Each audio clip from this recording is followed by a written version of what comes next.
What's up, basketball fans? Welcome back to the channel where we break down everything about the NBA. Today we're talking about the Golden State Warriors. The official 2025-26 NBA schedule is finally out. But here's the catch. Their lineup still looks almost the same. No big new signings, no major shakeups. So the big question is, are the Warriors still contenders, or is it finally time to accept that this dynasty is fading? Let's break it all down.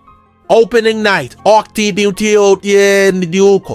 21 versus Lakers.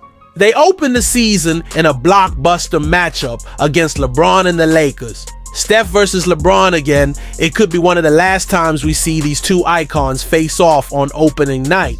Home opener, Iron 23 versus Nuggets. Then right after that, they host Nikola Jokic and the Denver Nuggets at Chase Center.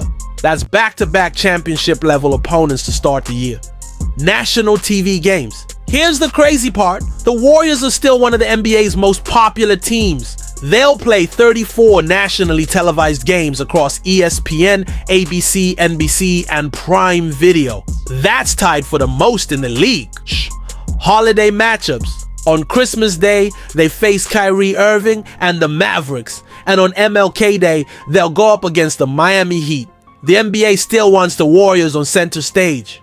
Tough stretches. They've got a brutal 6-game road trip in November, then an 8-game homestand in January to balance it out. And the good news, 7 of their final 10 games will be at Chase Center. If they're fighting for playoff position, that could be huge. Now here's where things get interesting. The Warriors roster is pretty much unchanged. Who they lost? Kevon Looney, a steady presence for a decade, is gone. He signed with the Pelicans. That's a big loss in rebounding and defensive depth. New faces. Yes, they drafted Alex Tuhey from Australia and Will Richards from Memphis's pick, but let's be honest, they're not instant impact rookies. Projected starting 5. Reports suggest the starting lineup will be Steph Curry, Brandon Podziemski, Buddy Hield, Jimmy Butler, and Draymond Green. It's basically an old but gold lineup. Solid veterans, but not much new energy. Bench depth. You've got Jonathan Kuminga, Moses Moody, Trace Jackson Davis, and Gui Santos. But the big storyline, Kuminga's contract situation is still unresolved. Extension or trade? That decision could shape the Warriors' future. Trade rumors. There are whispers about the Warriors being interested in Malcolm Brogdon from the Wizards. That would add depth, but again, not exactly a superstar move. So why haven't the Warriors made a splash? Home 1, salary cap problems. Curry, Butler, and Draymond are eating up a huge chunk of the payroll. It's tough to add another star without giving up a key piece like Kuminga.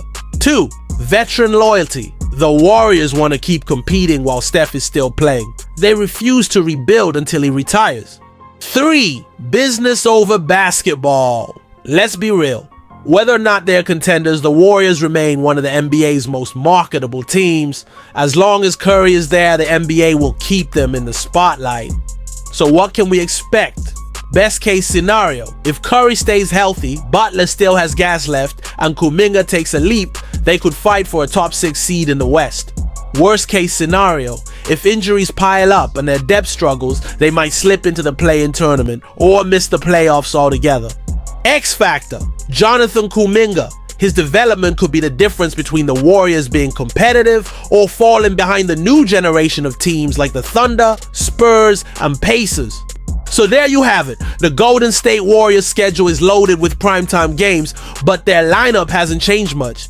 The big question is, can Steph and the Warriors still compete in the West, or is this the end of their run?